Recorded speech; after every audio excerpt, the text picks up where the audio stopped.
ज्योति प्रिया शुभम। ज्योति प्रिया आपने आज ज्वाइन करा। पहले कहाँ थे आप लोग? क्लास नहीं करा आप लोगों ने?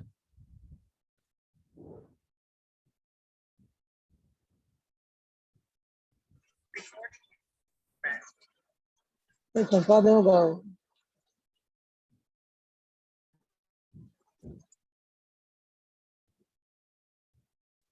You can type and send the responses. If you want to say anything, just type in chat.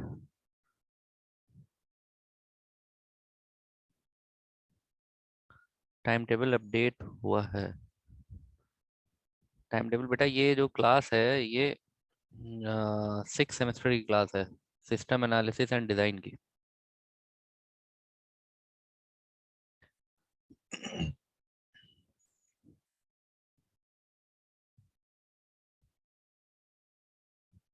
ACU 6 semester. हाँ हाँ बिल्कुल, 6 semester system analysis and design की ही क्लास है ये।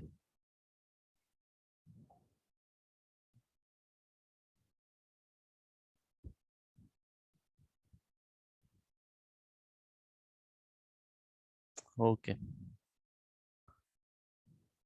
वही हम पूछ रहे हैं, अभी तक ज्वाइन नहीं करा था, अब ज्वाइन करो। इसमें तो अशोक शुरू से ज्वाइन करे हुए हैं। अशोक है, निखिल है, प्रतीक है, ये लोग शुरू से कर रहे हैं। लेकिन जैसे इसमें प्रिया, ज्योति, वंदना, ये सब हमें फर्स्ट टाइम दिख रहे हैं। फर्स्ट या मे बी सेकेंड टाइम बस। वही हम पूछ रहे हैं, आप लोग ने अभी तक क्यों नहीं ज्वाइन करा?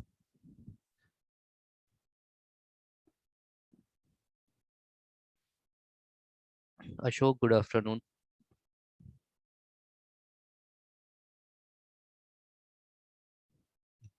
ठीक है, ठीक।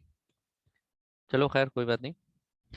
ऐसा है ना कि देखो, अगर तुम लोगों में से किसी का भी क्लास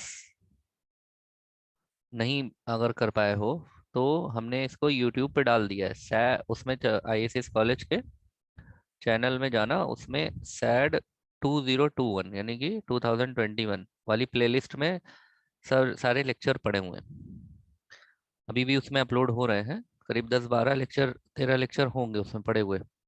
आप लेक्चर देखना शुरू कर दिएगा तो आपका क्लास बराबर हो जाएगा, जो छूटा है वो कवर हो जाएगा।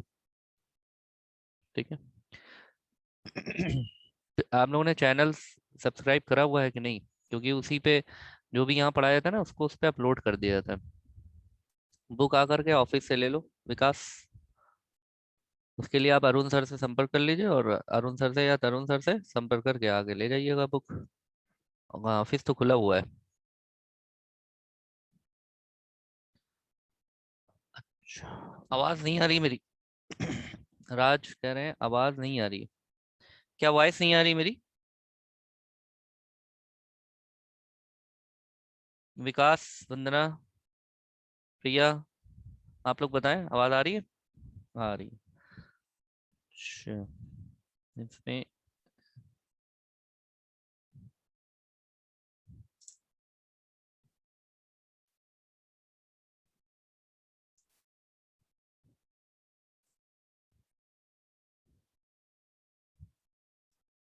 चलो ठीक है फिर।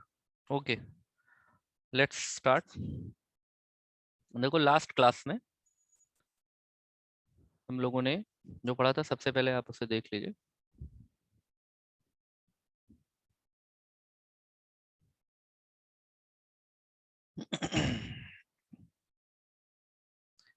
लास्ट क्लास में हम लोगों ने ये देखा था कि वीक एंटिटी और एट्रीब्यूट्स किसे कहते हैं, मल्टी वैल्यूड एट्रीब्यूट्स क्या होते हैं, और डेटा डिक्शनरी किसे कहते हैं। ठीक है। फिर फीचर्स ऑफ डेटा डिक्शनरी हम लोगों ने देखा था। ठीक है। Developing proposal and system design, developing proposal and system design में हम लोगों ने ये देखा था कि प्रपोजल्स जो होते हैं वो बनाए जाते हैं क्योंकि कंपनी और क्लाइंट क्या होते हैं, बहुत सारे क्लाइंट्स हो सकते हैं किसी भी कंपनी के लिए, यानी कि n नंबर ऑफ प्रोजेक्ट्स पे काम करते हैं। तो उसके लिए हर प्रोजेक्ट के लिए एक प्रपोजल बनता है कि इसको हमें कैसे बनाना है, कौन कौन सी टीम इस पे लगेगी, सारे रिटर्न वर्क होते हैं, तो उसी को हम प्रपोजल कहते हैं। ठीक है। अब इसमें क्या होता है, एक फिजिबिलिटी स्टडी करी जाती है जिसमें ये देखा जाता है कि when we develop software we must perform feasibility study to check that can we proceed और नॉट, क्या हमें ये प्रोजेक्ट करना चाहिए, हमारे लिए ये प्रोजेक्ट फ्रूटफुल है या नहीं है। ठीक है, कोई भी काम करने से पहले हम लोग देखते हैं कि ये कॉस्ट इफेक्टिव है, इसका इसमें कोई दिक्कत तो नहीं है, कोई प्रॉब्लम तो नहीं है, कोई रिस्क तो नहीं है, इस प्रोजेक्ट को करना चाहिए कि नहीं करना चाहिए। इस तरह की चीज़ें इसमें होती हैं फिजिबिलिटी स्टडी में। ठीक है। ये हम लोगों ने लास्ट क्लास में डिस्कस किया था। अभी हम फिजिबिलिटी स्टडी को ही डिस्कस करेंगे डिटेल में, और उसके टाइप्स देखते हैं क्या क्या है। तो हेडिंग आप लोग डालेंगे types of feasibility.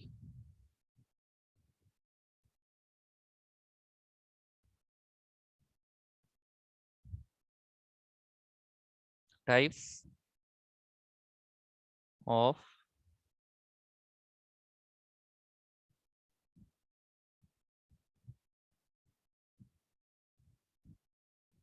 Feasibility. Screen दिख रहा है आप लोगों को सबको?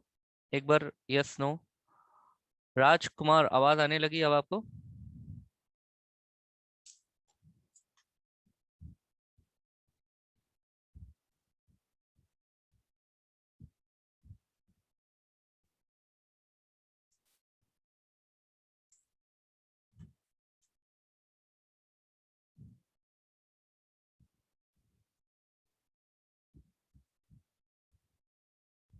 ओके ठीक है। टाइप्स ऑफ फिजिबिलिटी में लिखिए types of feasibility. Technical feasibility,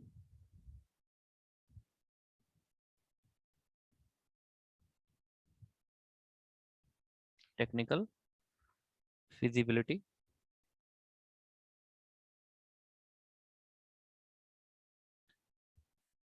operational feasibility,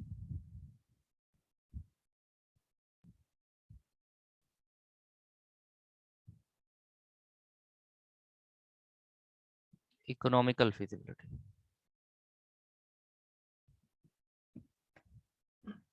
ये तीन मेन फिजिबिलिटीज होती हैं। These are what? These are main feasibility study.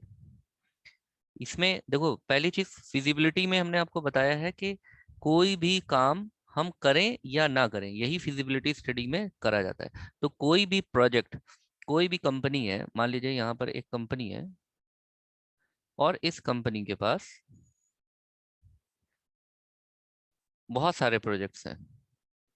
ठीक है, एन नंबर ऑफ प्रोजेक्ट्स हैं। अब कंपनी इनमें से कौन से प्रोजेक्ट को करेगी, करेगी कि नहीं करेगी, किस प्रोजेक्ट को करेगी, किसको नहीं करेगी, और किसी भी प्रोजेक्ट को क्यों नहीं करेगी और किसी भी प्रोजेक्ट को क्यों करेगी। ठीक है, तो कंपनी को प्रोजेक्ट को करना चाहिए, उसमें उसको यस कहना है या नो कहना है। ठीक है, यही इसके लिए यस और नो, ये डायरेक्ट नहीं कहा जाता हम नहीं करेंगे। जैसे कोई भी काम आपसे कहा तो आप उसको, मान लिया आप किसी कंपनी में जॉब कर रहे हैं, अब आपको जॉब करने में कोई वर्क आपको असाइन हुआ, तो आप क्या डायरेक्ट मना कर देंगे हम इस काम को नहीं करेंगे? आप हाँ उसको एनालिसिस करिए, उसकी फिजिबिलिटी स्टडी देखिए कि उस काम को आप क्यों नहीं कर पाएंगे। जनरली तो ऐसा होता नहीं है कि किसी भी एम्प्लॉय को कोई काम कहा जाए और एम्प्लॉय मना कर दे या जॉब करने के लिए मना कर दे। या आप ही की कंपनी है, आपकी कंपनी में अगर कुछ प्रोजेक्ट्स बनने आए हैं तो आप किसी भी प्रोजेक्ट को ना नहीं कहेंगे, लेकिन कह भी सकते हैं। ठीक है, उसी के लिए ये फिजिबिलिटी स्टडी करी जाती है। ठीक, अब इसमें हम एक एक फिजिबिलिटी स्टडी देख लेते हैं कि टेक्निकल फिजिबिलिटी स्टडी में क्या है, ऑपरेशनल में क्या है और इकोनॉमिकल में क्या है। तो पहला आप हेडिंग डालिए टेक्निकल फिजिबिलिटी।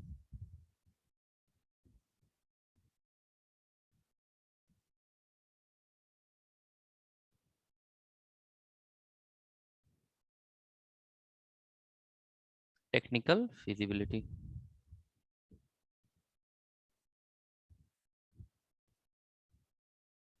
टेक्निकल फिजिबिलिटी होता क्या है कि चूंकि यहाँ पे टेक्निकली है, टेक्निकल इसका मतलब ये है कि इस फिजिबिलिटी में ये चेक किया जाता है, चेक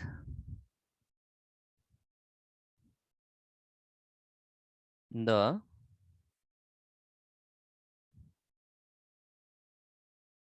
टेक्निकलिटी ऑफ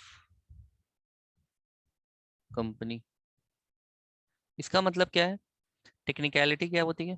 टेक्निकलिटी का मतलब है, जैसे मान लीजिए कि कंपनी है, लिखते चलिएगा आप लोग साथ में। कंपनी एक प्रोजेक्ट पे काम करना स्टार्ट करने जा रही है, अभी करा नहीं है। प्रोजेक्ट का नाम है प्रोजेक्ट ए। इस प्रोजेक्ट ए पे वर्क करेगी। अब प्रोजेक्ट ए को कंप्लीट करने के लिए, to complete to complete project A,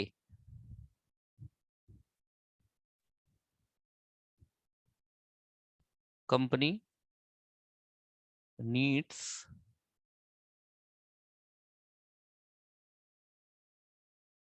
following. Following what? जैसे मान लीजिए कि कंपनी को हार्डवेयर चाहिए। हार्डवेयर का मतलब क्या हो गया? एक सॉफ्टवेयर कंपनी के लिए हार्डवेयर का मतलब हो गया कंप्यूटर्स। कंपनी को कंप्यूटर्स चाहिए। तो मान लीजिए प्रोजेक्ट ए को कंप्लीट करने के लिए 100 कंप्यूटर्स की जरूरत है। कितनी क्वांटिटी होना चाहिए? 100 क्वांटिटी होना चाहिए। तो चेक करेंगे कि क्या 100 क्वांटिटी है। ठीक है। जैसे मान लीजिए कि आप खाना बनाने जा रहे हैं, तो उसकी टेक्निकल फिजिबिलिटी ये है, क्या आपके घर में चूल्हा है? अगर चूल्हा है तो क्या वो खराब तो नहीं है? अगर खराब है, चूल्हा है लेकिन खराब है, तो आप जो है उस पे काम नहीं कर सकते। टेक्निकल टेक्निकल फिजिबिलिटी तो कह रही है यस, लेकिन इसी की जब ऑपरेशनल फिजिबिलिटी में हम जाएंगे कि ये वर्क भी करता है कि नहीं, वो हम ऑपरेशनल फिजिबिलिटी में देखें। अभी क्वांटिटी, तो क्वांटिटी में हमने कहा भाई ऐसा है कि हमारी जो रिक्वायरमेंट है वो है 100 कंप्यूटर्स की। ठीक है। 50 हमें सॉफ्टवेयर चाहिए, 10 ट्रांसलेटर चाहिए, कुछ भी, एनीथिंग, कोई भी टेक्निकल चीजें। ठीक है। और 20 हमें प्रोग्रामर चाहिए। ठीक है। तो 100 कंप्यूटर चाहिए, 50 सॉफ्टवेयर चाहिए, 10 ट्रांसलेटर चाहिए, 20 प्रोग्रामर चाहिए। ये हमारी, अब अगर ये सब है हमारे पास, अगर ये सारी चीजें यस, यस, यस, तो इसका मतलब कि क्या है? Company is technical feasible. Feasible. ठीक है। अभी सिर्फ ये बात हुई है कि हाँ टेक्निकली फीजिबल है। जैसे हमने आपसे कहा कि हम लोगों को कहीं चलना है, तो आपके पास बाइक है, तो अगर आपके पास बाइक है, टूल है, तो आपने कहा यस है, तो दैट मीन्स टेक्निकली फिजिबल, ये पास हो गया टेक्निकल फिजिबल। लेकिन बाइक काम करती है कि नहीं, ये हम ऑपरेशनल फिजिबिलिटी में देखेंगे। तो अभी साथ में ही हम ऑपरेशनल फिजिबिलिटी इसमें पढ़ेंगे। अब नेक्स्ट हेडिंग डालो, ऑपरेशनल फिजिबिलिटी।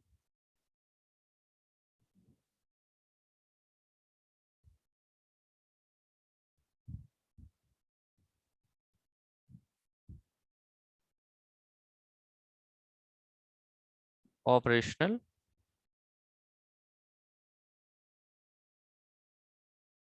फिजिबिलिटी, इसमें क्या होगा? चेक,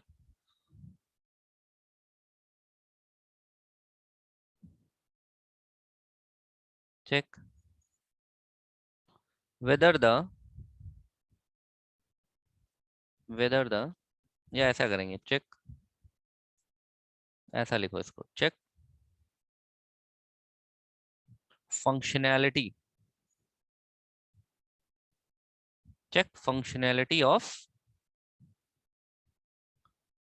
इंस्ट्रूमेंट और मैन पावर। ठीक है। मान लो कि जो टीम है, टीम को 100 टर्मिनल चाहिए थे, 100 कंप्यूटर। तो 100 में से 50 कंप्यूटर्स वो वर्किंग है जब चेक करे गए, और 50 कंप्यूटर्स आउट ऑफ ऑर्डर है। तो ऑपरेशनल फिजिबिलिटी का जो रिपोर्ट आई वो क्या आ गई, निगेटिव आ गई। ये निगेटिविटी हो गई ना, रिपोर्ट निगेटिव आ गई यहाँ पर। हाँ, अगर ऐसा होता कि 100 में से 98 कंप्यूटर्स जो हैं वो वर्किंग है और 2 कंप्यूटर्स जो हैं वो आउट ऑफ ऑर्डर है, तो इसको हम पॉजिटिव रिपोर्ट करते हैं, चलो 2 तो मैनेज हो जाएगा। ठीक है, तो इसी तरीके से जैसे हमने कहा ना कि हमने कहा आपको खाना बनाना है तो चूल्हा है, ये टेक्निकल फिजिबिलिटी है कि यस, टेक्निकल फिजिबिलिटी की रिपोर्ट पॉजिटिव है। बट जब खाना बनाने चले तो काम ही नहीं कर रहा चूल्हा, इसका मतलब ये भी आपको चेक करना पड़ेगा चूल्हा होने के साथ साथ कि वो काम भी कर रहा है कि नहीं। यानी कि अगर इफ इफ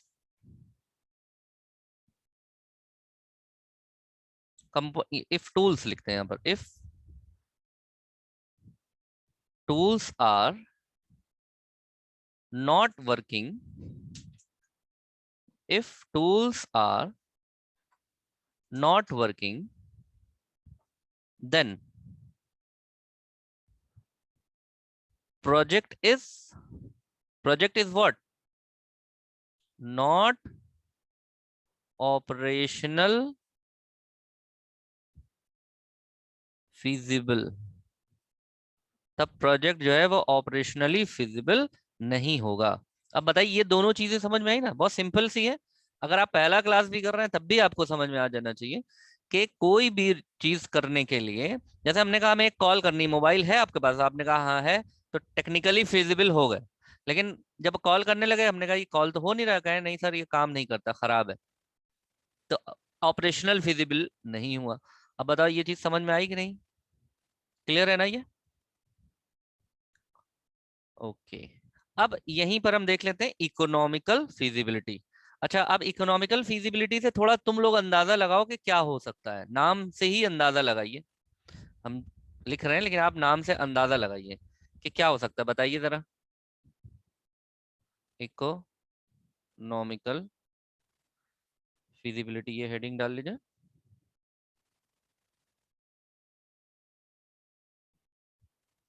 इकोनॉमिकल फिजिबिलिटी, बताइए क्या हो सकता है ये।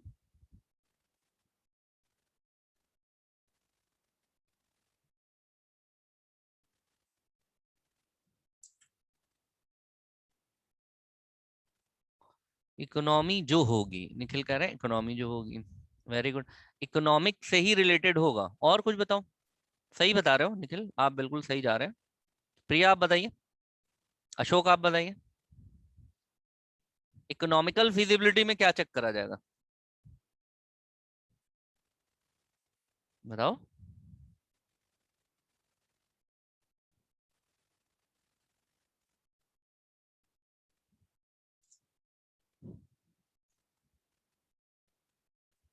Funds, very good, funds, Nikhil good.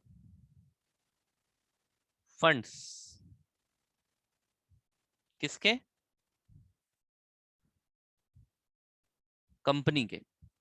मान लीजिए, सपोज कि जो प्रोजेक्ट कॉस्ट, प्रोजेक्ट की जो कॉस्ट है वो मान लीजिए आ रही है 5 lakhs। ठीक है, ये कॉस्ट है, और क्लाइंट जो है ये आपको पे कर रहा है 6 lakhs, तो 1 लाख का तो प्रॉफिट है। तो बताइए रिपोर्ट पॉजिटिव आएगी या निगेटिव? इकोनॉमिकल फिजिबिलिटी की रिपोर्ट क्या आ जाएगी, पॉजिटिव आ जाएगी। ठीक है, मान लेते हैं कि प्रोजेक्ट 6 लाख का है और इस 6 लाख में जो कॉस्टिंग है वो 5,95,000, 5,95,000 का खर्चा है। 5,000 रुपए प्रॉफिट होगा, बताइए करें कि नहीं करें? रिपोर्ट क्या आएगी, करना ना करना वो कंपनी पे डिपेंड कर रहा है, लेकिन रिपोर्ट क्या है इसकी, निगेटिव है। इसी तरीके से ऐसा भी हो सकता है कि मान लीजिए कि जो टीम है, इकोनॉमिकल फिजिबिलिटी कई तरह से हम लोग क्या कहते हैं पढ़ेंगे। जैसे मान लीजिए टीम है, टीम में 10 मेंबर्स होने चाहिए। अब मेंबर्स की इकोनॉमिकल फिजिबिलिटी कैसे देखेंगे, मान लो 10 मेंबर होने चाहिए, ठीक है। अब इसमें क्या हो रहा है, इसमें सिर्फ एक मेंबर कम पड़ रहा है, ठीक है। 9 मेंबर्स है, 9 ही मेंबर्स है। एक मेंबर जो है, एक मेंबर, उसको अरेंज करने के लिए, इस एक मेंबर को अरेंज करने के लिए हमें 1 ईयर का वक्त लगेगा, 1 ईयर। तो यहाँ पर रिपोर्ट क्या हो गई कि भाई मेंबर के हिसाब से हम इकोनॉमिक नहीं है, क्योंकि हमारा टाइम ही निकल जाएगा। इसको हम टाइम फिजिबिलिटी भी कह सकते हैं, ठीक है। तो इस तरीके से हम मेनली इसमें फंड्स होता है कि फंड को इसमें देखा जाता है कि कंपनी के पास क्या फंड्स हैं, रिसोर्सेज पे कितने खर्चा हो रहे हैं, नए रिसोर्सेज, क्या हम नए रिसोर्सेज भी यूज कर सकते हैं। अगर हमें कोई कंपनी 6 लाख रुपए का प्रोजेक्ट दे रही है और हमारे पास कुछ रिसोर्सेज हैं जो शॉर्ट है, अब मान लीजिए कुछ रिसोर्सेज हैं, वो रिसोर्स हैं 20,000 के, तो 20,000 तो रिसोर्सेज के लिए खर्चा करा जा सकता है। लेकिन अगर रिसोर्सेज की कीमत 2 lakhs आ जाए, तो कहेंगे ऐसा है कि ये प्रोजेक्ट नहीं करेंगे, इस प्रोजेक्ट को करने में जो हमें इंतजाम करना पड़ रहा है, वो इंतजाम करना पड़ रहा है 2 लाख रुपए का, तो बचेगा क्या फिर कंपनी को। तो economical feasibility is all about, यहाँ पे लिख लो, यहाँ पर अगर हम इतनी दूर में लिख लेते हैं,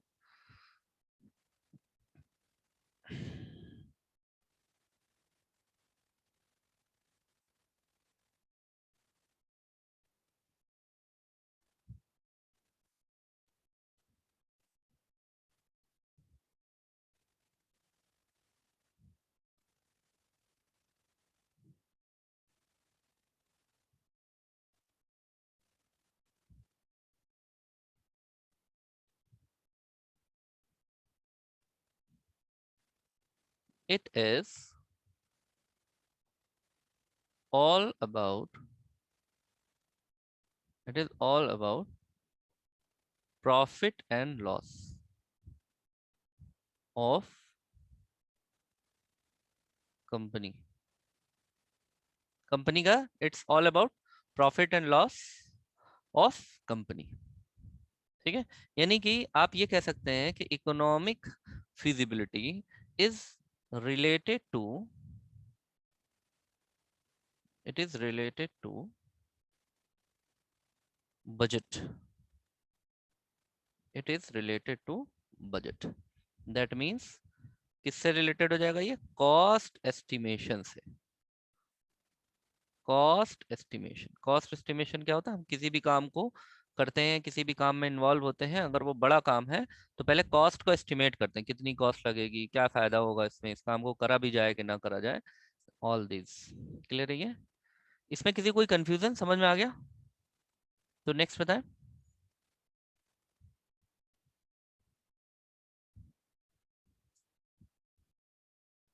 एनी कंफ्यूजन?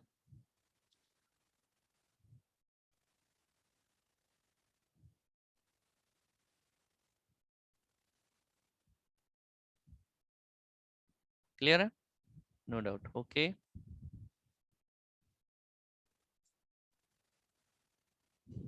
देखो, हमने आपको 3 फिजिबिलिटी बताई जो कि बहुत इंपॉर्टेंट है और हर प्रोजेक्ट में ये करी जाती है। लेकिन 2 तरह की और फिजिबिलिटी होती है, जैसे ये तीनों बताई हमने आपको, टेक्निकल फिजिबिलिटी, ऑपरेशनल और इकोनॉमिकल। 2 तरह की और फिजिबिलिटी होती है, वो भी आप लिख लीजिए। एक होती पॉलिटिकल फिजिबिलिटी, मतलब it is not important but होती है, मेन यही होती है जो हमने अभी आपको बताई तीनों। और लास्ट होती है लीगल फिजिबिलिटी, ये इंपॉर्टेंट होती है लीगल फिजिबिलिटी, ये भी तो लिख लीजिए आप, फिजिबिलिटी, लीगल फिजिबिलिटी। तो लीगल फिजिबिलिटी जो होती है, इसमें तो सिंपल है, लीगल से रिलेटेड है, यानी कि हम ये देखेंगे जो हम प्रोजेक्ट बना रहे हैं वो लॉ के अंतर्गत आता है या नहीं आता है, किसी लॉ को तो वाइड नहीं कर रहा है, कॉपीराइट इशू तो नहीं है, लाइसेंस का इशू तो नहीं है, ट्रेडमार्क का इशू तो नहीं है, इस तरह का कोई भी लीगल इश्यूज जो भी होते हैं, कुछ ट्रेडमार्क वगैरह का तो इशू नहीं है, कोई लाइसेंस का इशू तो नहीं है, कोई इलीगल सॉफ्टवेयर में चीजें तो नहीं है। ठीक है, कोई इलीगल चीजें में मान लीजिए आपके पास कंपनी है, आपकी सॉफ्टवेयर कंपनी है, आपसे कोई कहे हमें RBI reserve bank of India के सर्वर को हैक करने का सॉफ्टवेयर बनवाना है, तो आप कहेंगे ये लीगल फिजिबिलिटी के अंतर्गत नहीं आता है, इसलिए इसकी रिपोर्ट निगेटिव लगा करके प्रोजेक्ट को रिफ्यूज कर दिया जाएगा। क्लियर है? और पॉलिटिकल फिजिबिलिटी जो होती है, ये आपका स्टाफ से रिलेटेड होता है, जो इंटरनल स्टाफ है, टीम्स से रिलेटेड हो सकता है। बहुत सारी टीम्स चाहती हैं, जैसे मान लीजिए कंपनी है, कंपनी में बहुत सारी टीम्स काम करती हैं, हर टीम चाहती है कि हमें प्रोजेक्ट बड़े बड़े मिले, तो उसके लिए अंदर राजनीति भी चलती रहती है थोड़ी थोड़ी कंपनीज में, हर कंपनी में, तो वो उससे रिलेटेड हो जाता है। ठीक है, इसीलिए थोड़ी सी ये लेस इंपॉर्टेंट है दोनों, तो हमने अलग लिख दिया, लेकिन मेनली हमारी ये होती है सॉफ्टवेयर कंपनीज। और लीगल इश्यूज तो सब कंपनीज देखती हैं, हर कंपनी ये कॉमन है, लीगल इश्यूज लीगल फिजिबिलिटी में चेक होते हैं। ठीक है, अब नेक्स्ट आ जाइए, आप हेडिंग डाल लीजिए,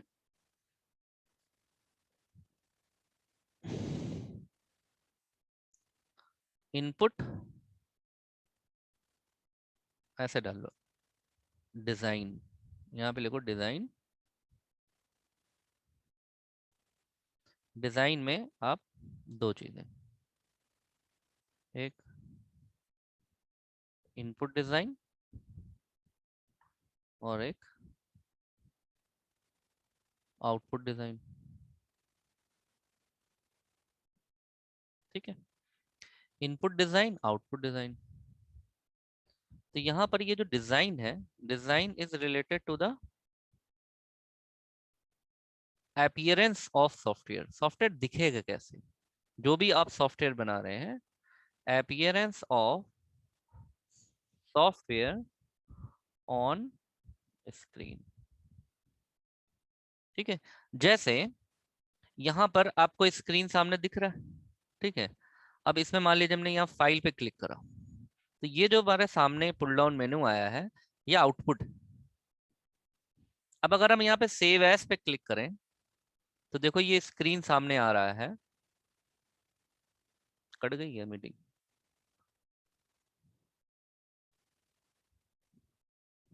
अभी तो है मीटिंग।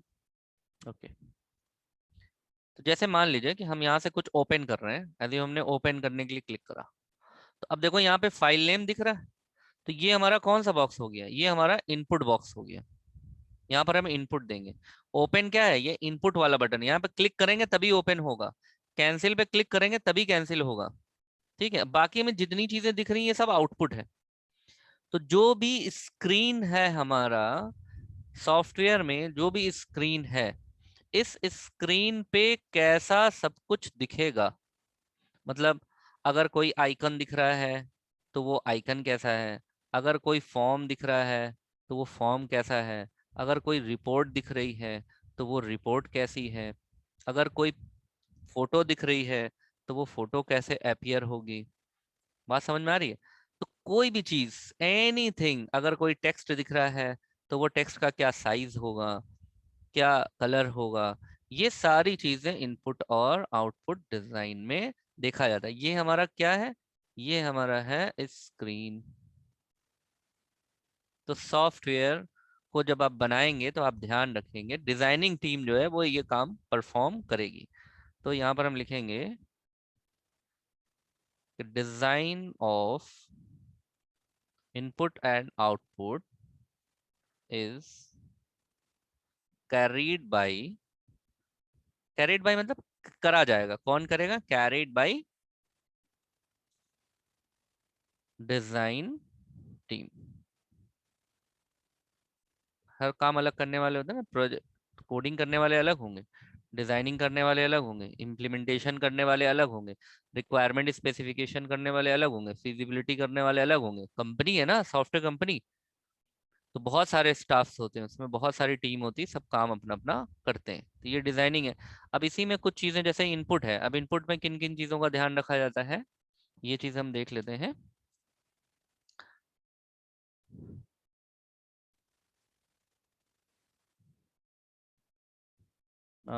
लाइक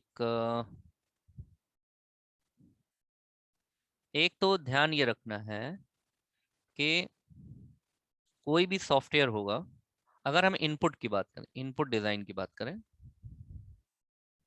तो इसमें कुछ पॉइंट्स हैं वो सब हम देख लेते हैं एक एक करके, छोटे छोटे पॉइंट्स हैं। इनपुट डिजाइन है तो जाहिर सी बात है कि ये मान लीजिए कि हमारा स्क्रीन है, ठीक है। अब इस स्क्रीन पे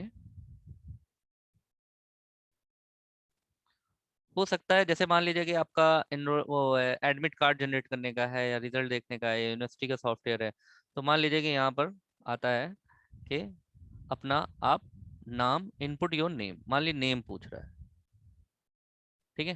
तो यहाँ पर क्या दिया जाएगा, यहाँ पर नेम को क्या करा जाएगा, टाइप करा जाएगा, ठीक है। तो इनपुट डिजाइन में हमें ये दिखना है कि किस चीज का ध्यान रखना है, कि जो डेटा एंट्री है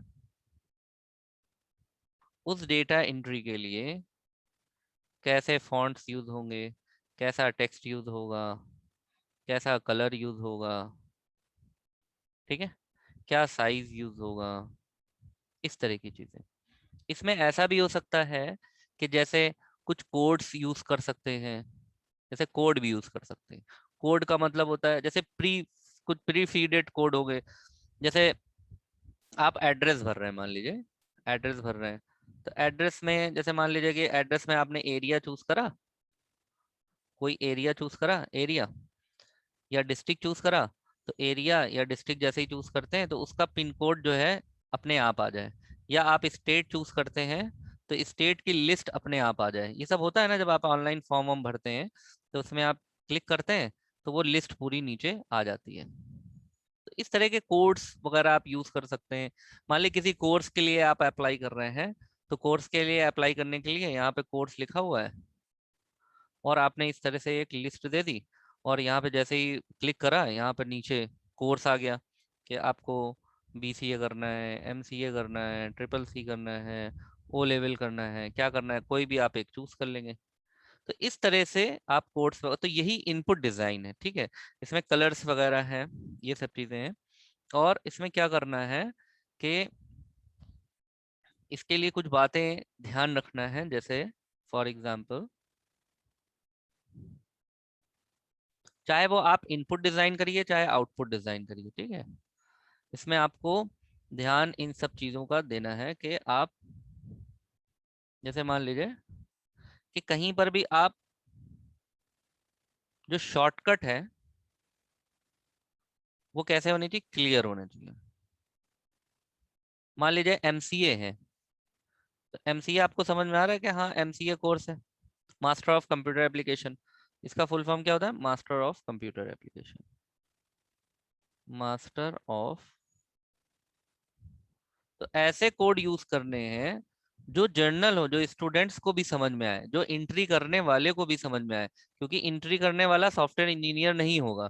तो अब इसका शॉर्ट फॉर्म क्या बनाया है, M ले लिया है, M ले लिया और C ले लिया और A ले लिया, MC हो गया। अब इसको हो सकता है प्रोग्रामर बैठे हैं तो ये ले लें, S ले लें और इधर से U ले लें और इधर से A ले लें, यानी कि SUA। अब बताओ ये कोर्स अगर भरा जाएगा तो स्टूडेंट कैसे समझेगा हम MCA कर रहे हैं। तो ये जो शॉर्टकट्स हैं या इस तरह के निमोनिक कोड्स हैं, ये कैसे होने चाहिए, क्लियर होने चाहिए। इस तरह की कोई भी कोडिंग यूज कर रहे हैं, ठीक है ना। जैसे नेम है, अब अगर नेम भर रहे हैं, कैंडिडेट अपना नाम भर रहा है, तो यहाँ पर सिर्फ और सिर्फ अल्फाबेट ही डेटा टाइप होना चाहिए, ठीक है। आउटपुट जब आए, अगर आउटपुट आता है तो आउटपुट भी कैसा होना चाहिए, क्लियर होना चाहिए। आउटपुट में भी कोई कंफ्यूजन नहीं होना चाहिए, ठीक है। जैसे मान लीजिए कि आपकी मार्कशीट बन रही है, मार्कशीट, अब उसमें ईयर मेंशन करना है, ईयर मान लीजिए लिख दिया 21, तो अभी तो हम समझ जाएंगे 21 है, ठीक है। मान लीजिए ये जो मार्कशीट है ये 200 साल के बाद किसी को मिलती है, इतिहास तब 200 साल बाद तो ये इतिहास हो जाएगा ना, उसको समझ में नहीं आ पाएगा ये 1621 है, 1721 है कि 2021 है। यहाँ पे पूरा होना चाहिए 2021, तब जाकर के ये इंफॉर्मेशन कंप्लीट होगी। तो आउटपुट भी हमारे कंप्लीट होने चाहिए, इनपुट भी हमारे कंप्लीट होने चाहिए। तो इस तरह की चीजों को ही ध्यान में रखा जाता है इनपुट और आउटपुट डिजाइन करते समय। जैसे डेट ऑफ बर्थ है, मान लीजिए एज है किसी की, एज्यूम यहाँ पर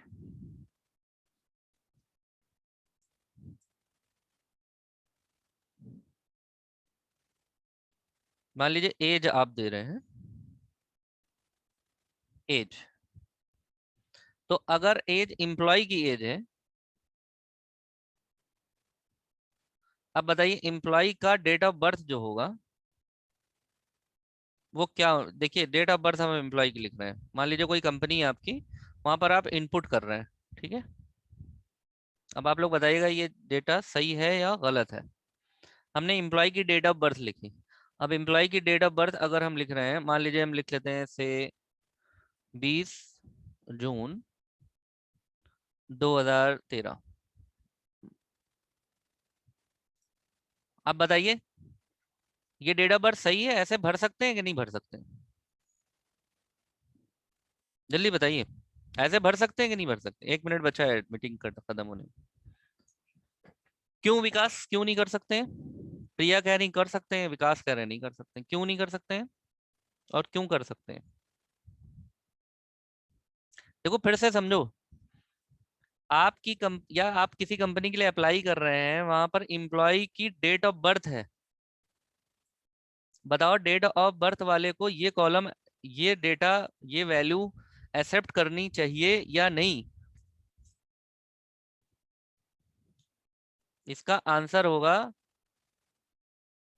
नेवर एक्सेप्ट, ये करना ही नहीं चाहिए। तो ऐसा यहाँ पर बनाना चाहिए, ऐसा वैलिडेशंस लगाना चाहिए। ये क्या है, ये date of birth not valid है भाई। जरा एज जोड़ो, इस एम्प्लॉय की एज जोड़ो कितनी होगी आज, जून 2000 से आज 23, मान लो आज 20 ही है, कै साल का हुआ एम्प्लॉय है?